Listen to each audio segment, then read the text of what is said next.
mes haremos un especial 8M y para eso hablaremos con Marlene Guayar, psicóloga social y activista trans. Bueno, bienvenida Marlene Guayar, psicóloga social, coordinadora del área de educación del Palais de Glass y activista trans, nuevamente a la Casa Nacional del Bicentenario, que ya tuvimos el placer de recibirte hace poco.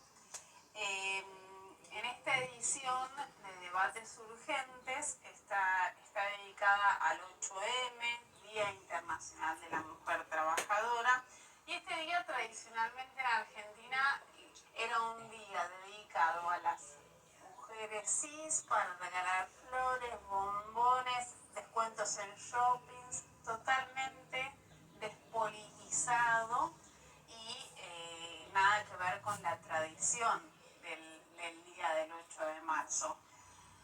Hace algunos años, afortunadamente, gracias a la lucha colectiva, este día, el 8M, se conmemora de otra manera, se amplió, se resignificó, es un día de lucha, de paro, de movilización. Y una de las demandas por las que consideramos que hay que luchar en este día y cada día, pero siempre las efemérides nos ayudan a repensar, es por el trabajo de las personas trans, travestis y no binarias. Entonces, si bien la situación de nuestro país está muy lejos de ser la ideal, está mucho más avanzada que en otro momento, gracias al decreto 721 del 2020, que sucedió en pasado septiembre, que estableció el cupo mínimo del 1% para el sector público para las personas travestis, transexuales y transgénero. Entonces, por ahí voy para la primera pregunta. Te quiero preguntar qué significó este decreto para vos y al mismo tiempo, si me podés contar un poco de la lucha histórica, porque es un recorrido que no empezó en un día, sino que ustedes vienen peleando por esto hace muchísimo. Sí, mucho. Si yo me tengo que pensar en mí misma, a mí tengo el ejercicio de pasar cualquier propuesta, cualquier teoría por el cuerpo. Soy psicóloga social y es un vicio del oficio. Si en el cuerpo no lo rectificas o lo ratificas, es una imposición, ¿no? Entonces, seguramente fallida. Así que si yo me tengo que pensar, yo me preparé desde pequeña para ser docente y jamás pude ejercer la docencia hasta los últimos años. Entonces, eso después se va sumando a un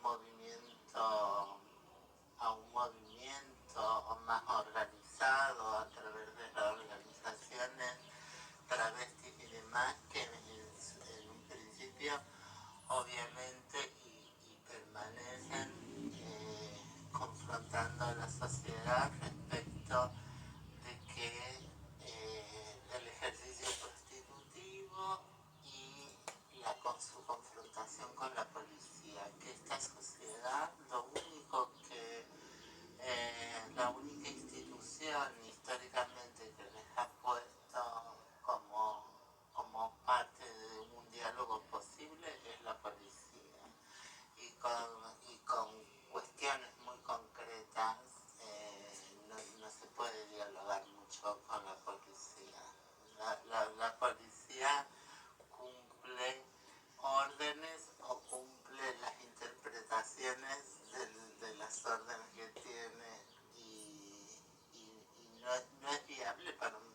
social productivo, ¿no? Entonces,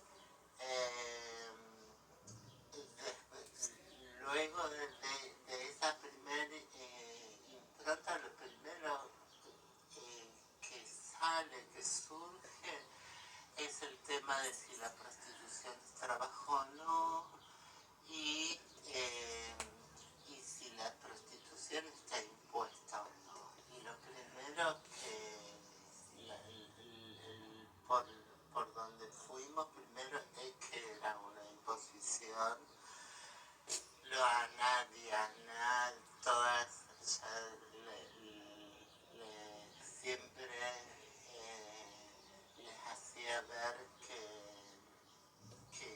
éramos niñas en prostitución, que era algo que teníamos imposibilitado de decir en principio porque estaba el miedo a que seamos proxenetas de niñas. Y la verdad es que lo que sucedía es que siempre estábamos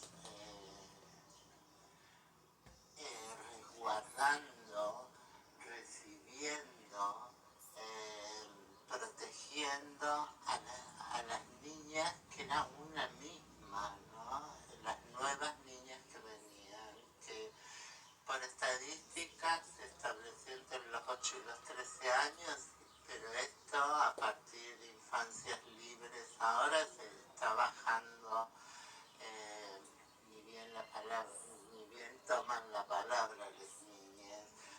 De manera paralela y pedirle a esta sociedad, por favor, sáquenle a las prostitutas, a las personas en prostitución, a las trabajadoras sexuales, la policía encima, para poder pensarse en libertad, y que no vamos detrás de las agendas que financian un discurso abolicionista, un discurso reglamentarista o lo que le conviene al mercado. Que las personas podamos enfrentar seriamente, sentarnos a dialogar sobre cómo se dieron las cosas y qué es lo que queremos, porque no es una cuestión moralizante, no es que yo voy a decir vivir y poner el cuerpo, pero la prostitución está mal. Pero si va a ser así, entonces es necesario un diálogo muy profundo. Hay cuestiones muy nocivas que yo puedo observar, que las pagamos con nuestro propio deseo, con nuestra propia sexualidad, con el quiebre interno de todo esto, de qué es la sexualidad para mí. Yo creo que claramente se puede decir que estamos alojadas en lo pornográfico, ¿no? La pornografía es puntualmente lo escrito sobre la prostituta, el guión que la prostituta tiene que seguir para el disfrute sexual de otros y de otras, y en eso te perdés. Entonces el 8 de marzo era como siempre, como una efeméride más de las que no te llegan, no te conmovían, hasta que empieza a ser y empiezan los movimientos, ni una menos, no sé, todas las compañeras, y la verdad que nosotras les decíamos sí, queremos estar, queremos participar, pero no podemos estar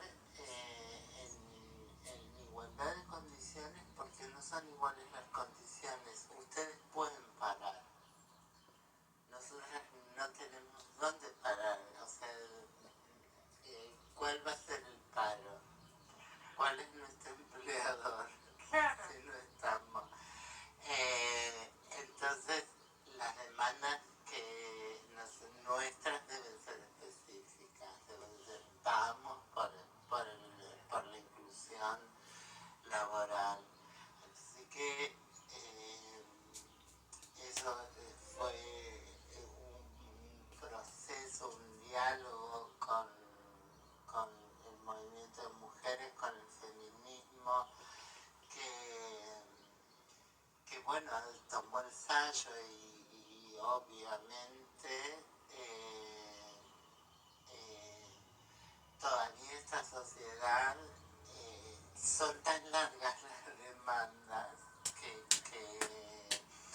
yo creo que esta sociedad no se toma el tiempo necesario cada 8M para leer todas y cada una de las demandas. No queda como esos 50 y 50, como el amor, lo que llaman amor es trabajo, produzcan sin nosotras, como algún par de consignas ahí fuertes, pero hay muchísimas demandas que tienen que ver con todo este sistema de capitalismo y cómo producimos la sociedad. El feminismo está y el movimiento de mujeres está proponiendo muchísimo más y parte de eso nos empieza a incluir pidiendo cupo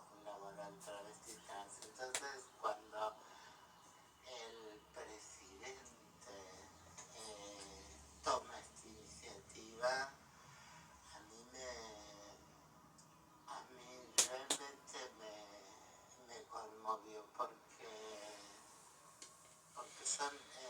son actos simbólicos y lo hizo muy bien a mi parecer.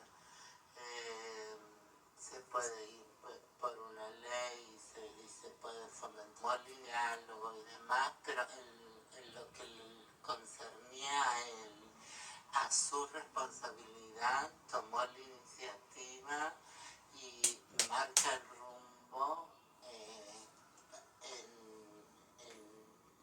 en donde él tiene injerencia, que es el Estado, y le dice al Estado esto.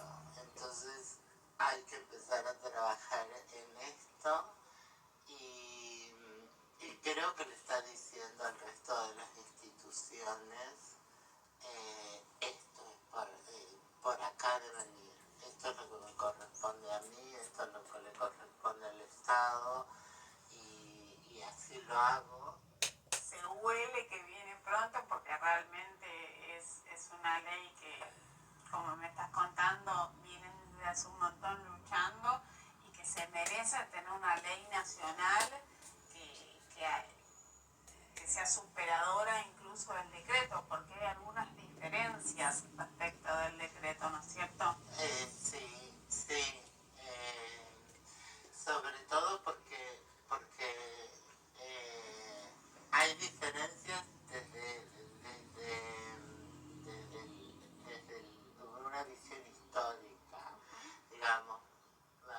Está muy bien que el presidente lo decrete, pero el decreto puede ser dado de baja en próximos gobiernos. Totalmente. Digamos, una ley tiene muchas más herramientas y mecanismos para derogarlas, mucho más exigentes, así que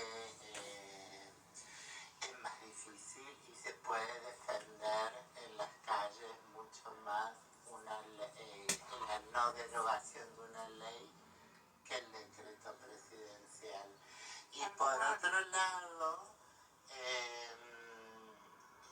que el Congreso trabaje profundamente esto va a hacer que pueda haber otras cuestiones y otras responsabilidades, incluso en el ámbito privado y en aquellos ámbitos en donde el Estado negocia con empresas privadas. Y entonces decir, bueno, compramos papel higiénico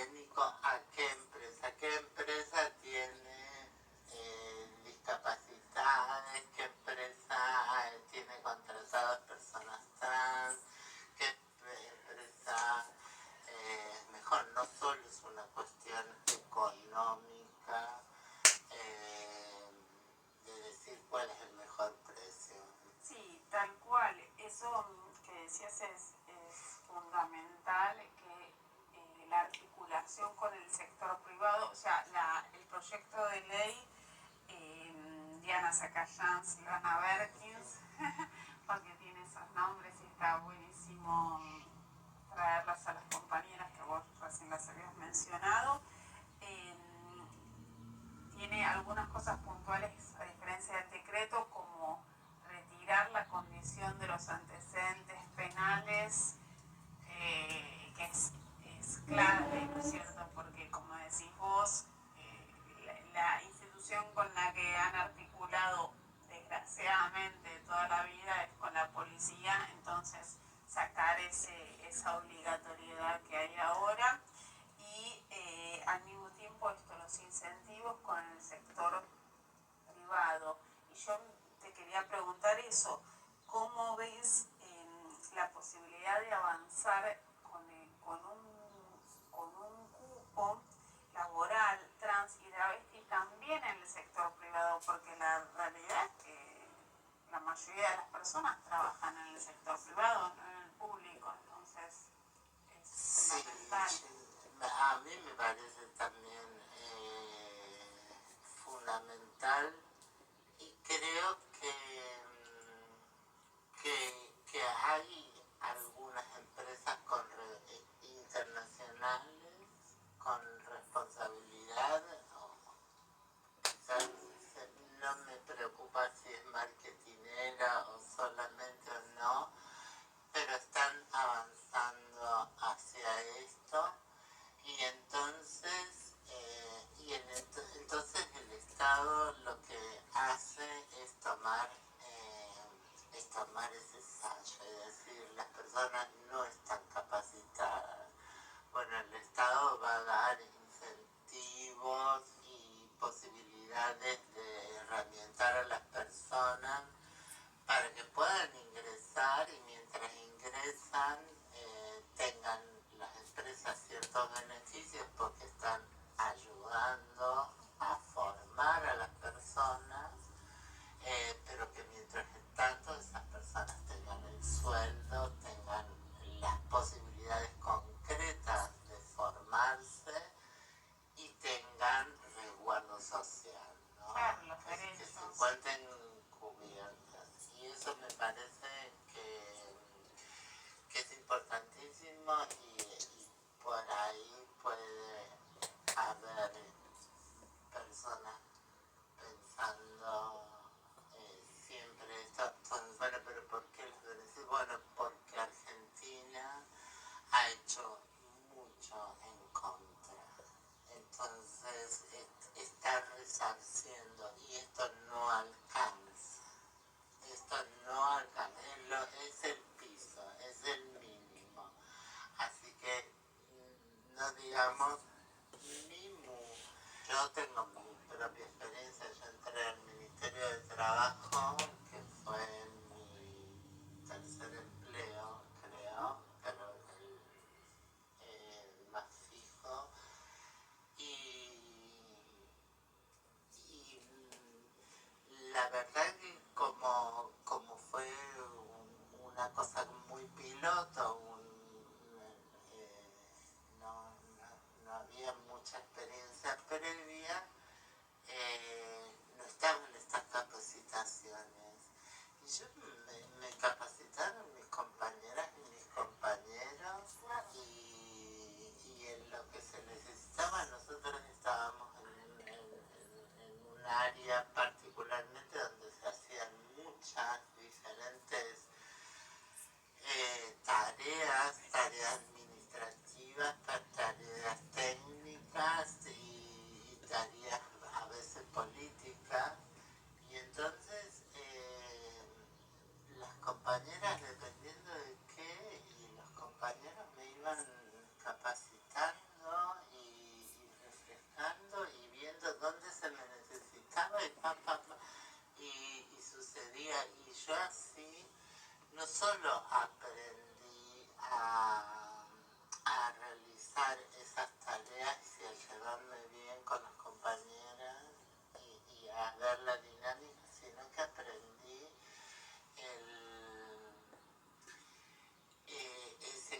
de ese cuerpo humano maravilloso que es porque uno tiene muchos prejuicios, piensa que son personas que manejan estadísticas que son totalmente frías, que no les importa, que no les impacta, y yo los he visto como nos hemos quedado hasta tarde porque había que cargar 2 millones de personas para que pudieran ese mes cobrar y había pasado no sé qué cosa y las personas se quedaban. Y las personas tenían absolutamente claro que cada expediente, cada número representa una persona. Y había momentos como cuando la gente recibía títulos, los diplomas de haber recibido de albañil, de cocinero, de